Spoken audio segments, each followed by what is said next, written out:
በቤታችሁ ሆናችሁ ስፖርት መስራት ትፈልጋላችሁ? እንኳን ደስ አላችሁ። ዛሬ አንድ በጣም ቤስት የሚለውን የስፖርት አይነት ይዤላችሁ መጥቻለሁ።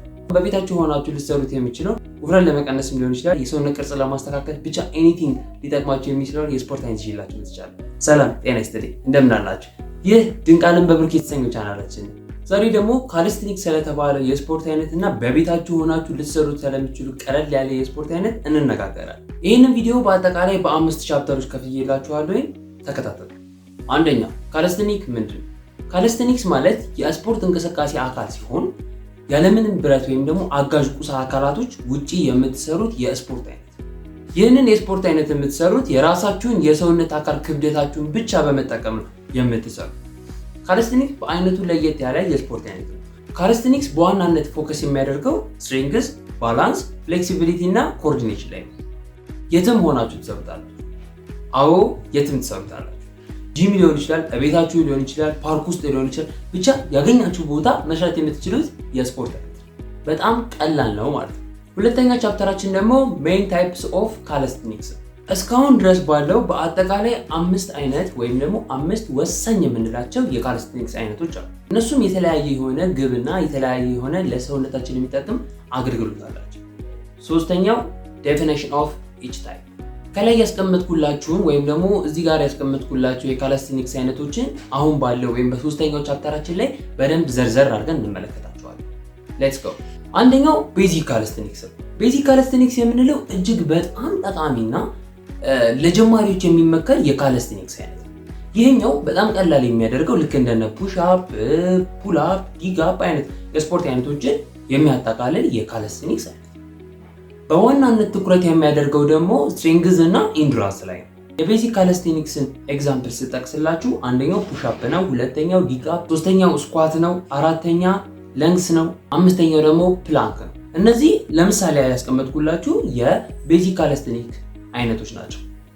የቤዚክ ካሊስቴኒክ ዋና ዓላማው ምንድን ነው ብለን ስንጠይቅ ደግሞ አንደኛ ጡንቻ መገንባት ነው፣ ሁለተኛ ሰውነትን ማጠንከር፣ ሶስተኛ ደግሞ በጣም ጠንካራ የሆነ እንቅስቃሴዎችን እንድታደርጉ ማዘጋጀት ነው። እነዚህና ብዙ አይነት ጠቀሜታዎች ቤዚክ ካሊስቴኒክስ ይዟል። ሁለተኛው የካሊስቴኒክስ አይነት ስታቲክስ ካሊስቴኒክስ ይባላል። ይሄኛው ወሳኝ ከሚባሉ የካሊስቴኒክስ አይነቶች መካከል ይመደባል። ለምሳሌ ፕላንክ፣ ሃንድ ስታንድ ሆልድ፣ ኤል ሲት፣ ፍሮንት ሌቨር ሆልድ፣ ፕላንክ ሆልድ ለምሳሌ ያህል ይጠቀሳሉ። ስታቲክስ ካሊስቴኒክ በዋናነት ፕላን አድርጎ ወይም ደግሞ ዋነኛ ግቡ ቦዲ ዴቨሎፕ ማድረግ፣ ስቴቢሊቲን ላይ በደንብ መስራት እና ዴቨሎፕ ባላንስ ማድረግ። ሶስተኛው ዳይናሚክ ካሊስቴኒክስ። ዳይናሚክስ ካሊስቴኒክስ አይበገሬ ኃይልንና ቅንጅትን በመጠቀም በተጨማሪ በተፈጥሯዊ እንቅስቃሴዎች ላይ የተመሰረተ ስልጠና ወይም ደግሞ ስፖርት። ለምሳሌ መስል አፕስ፣ ኤክስፕሎሲቭ ፑሽ አፕ፣ ጃምፒንግ ስኳት፣ ባር ስፒን። እነዚህ ከብዙዎቹ በጥቂቶቹ ያስቀመጥኳቸው ኤግዛምፕሎች ናቸው። ይህ ደግሞ ዋነኛ ግቡ ያደረገው ኃይልን ማሻሻል፣ ቅልጥፍናና አትሌቲክ ፐርፎርማንስን ሃይ ማድረስ። አራተኛ ዌይት ካሊስቴኒክስ ይባላል።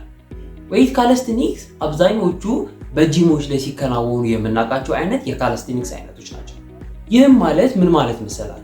ኤክስትራ ክብደቶችን በሰውነታችን ላይ በመጨመር ለምሳሌ ያህል እዚህ ቪዲዮ ላይ እንደምትመለከቱት አይነት ተጨማሪ ክብደቶችን ሰውነታችን ላይ በመጨመር የምትሰሩት የስፖርት አይነት ነው። የዚህ ደግሞ ዋነኛ ግቡ ያደረገው መስል ማስና ስትሬንግዝ ላይ።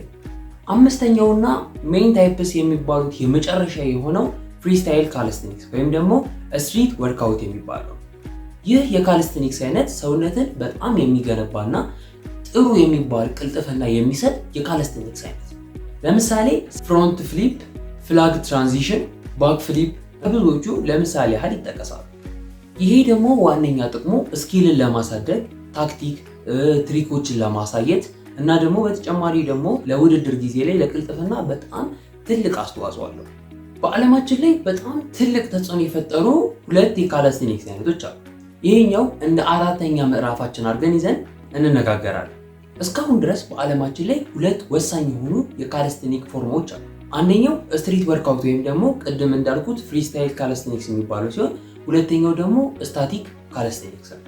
አንደኛው በዋናነት የፈጠራ ችሎታ ላይ፣ ትሪኮች ላይ ቅድም እንዳልኳችሁ በጣም የሚያተኩር የካሊስቴኒክስ አይነት ነው።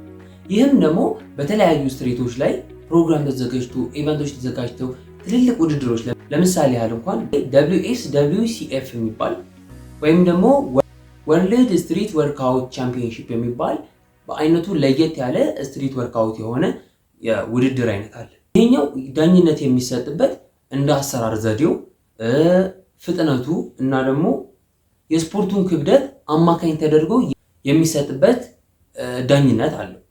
ሁለተኛው ጠንካራ የስፖርት አይነት ያልኩት ወይም ደግሞ የካሊስቴኒክስ አይነት ያልኩት ደግሞ ስታቲክ ካሊስቴኒክስ። ይህ በጣም በዋናነት ፎከስ የሚያደርገው ስትሬንግዝ ወይም ደግሞ ጥንካሬ ላይ እንደ ፕላንች፣ ፍሎንት ሌቨር እና የመሳሰሉትን የስፖርት አይነቶች በውስጡ ጠቅልሎ ይዟል። ይሄኛው የሚፈረጀው ደግሞ በፎርሙ በቆይታውና ኮንትሮል በማድረግ አቅሙ የሚወሰን ሃው ካሊስቴኒክስ ወርክስ የሚለውን እናነጋገራለን። የካሊስቴኒክስ የስፖርት አይነት የሚሰራው ከዛሬ ነገ እያደገ በሚመጣ ኃይል ጭማሪ የሚደረግበት ወይም ደግሞ እየጠነከረ በሚመጣ አይነት የሚሰራ የስፖርት አይነት ነው። ለምሳሌ ያህል እንቀራችሁ ኒ ፑሽአፕ የሚባል አለ። እዚህ ቪዲዮ ላይ እንደምትመለከቱት አይነት ኒ ፑሽአፕ የሚባል አለ። ከዛ በኋላ ወዴት ይሄዳል? ወደ ኖርማል ፑሽአፕ ይሄዳል። ከዛም በመቀጠል ደግሞ ወዴት ይሄዳል? ወደ ዋን አርም ፑሽአፕ ይሄዳል። ለዚህ ነው በጣም ይከብዳል ብላችሁ። ለዛ ነው የካሊስቴኒክስ የስፖርት አይነት ቀስ እያለ የሚያድግ የስፖርት አይነት ተብሎ የሚፈረጅለት። ለዚህ ኤክሰርሳይዝ ወይም ደግሞ ለካሊስቴኒክስ የስፖርት አይነት በጣም ብቁ መሆን የምትፈልጉ ከሆነ ከምንም ነገር በላይ ሪፒቴሽን ወሳኙን ቦታ ይይዛል። አንድን ስፖርት በጣም በተደጋጋሚ የማትሰሩት ከሆነ ወይም ደግሞ በተደጋጋሚ ጊዜ የማትተገብሩት ከሆነ ካሊስቴኒክስን መስራት ዘበት። ምክንያቱም ካሊስቴኒክስ እንደቀላል የምትሰሩት ስራ አልሆነ። ዛሬ ሰርታችሁት ነገ ከነገ ወዲያ ላይ ብትተውት እጃችሁ መያዝ እስኪከብድ ድረስ ሾክ ሊያደርግባችሁ ስለሚችል ማለት ነው። ማረፍ የሚባለውን ነገር ለካሊስቴኒክስ ነው አይሰራም። ስለዚህ ይህንን የስፖርት አይነት ቀን በቀን መስራት እንዳትረሱ። ይህንን የመሰለ በቤታችሁም ሆነ በተለያዩ ቦታዎች ላይ ልትሰሩት የምትችሉትን የስፖርት አይነት አቀረብኩላችሁ። ታዲያ ለዚህ አይነት ቪዲዮ ላይክ እና ሰብስክራይብ አይገባውም ትላላችሁ?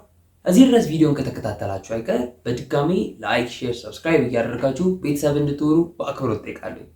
እንድሰራላችሁ የምትፈልጉት ቪዲዮ ካለ ኮሜንት ሴክሽን ላይ አስቀምጡልኝ። ቸር ሰንብቱልኝ።